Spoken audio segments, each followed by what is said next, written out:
खेसारी लाल यादव से इंस्पायर होकर दिनेश लाल यादव निरहुआ ने भी बड़बोलापन शुरू कर दिया है। मैंने उनकी एक फिल्म देखी जिसके बारे में उन्होंने तमाम टीवी चैनलों पर इंटरव्यू दिया था कि उन्होंने एक ऐसी फिल्म बनाई है भोजपुरी में जिसे आपको देखना चाहिए।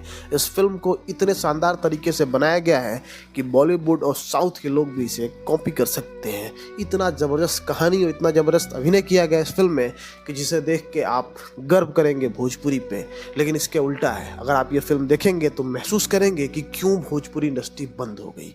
बंद हो ही जाना चाहिए था, क्योंकि इस तरह के बड़े सुपरस्टार जिन्होंने इतना नाम कमाया, इतना पैसा कमाया इस इंडस्ट्री से, वो भी लगे पड़े हैं पीछे कि इंडस्ट्री कैसे बंद हो जाए।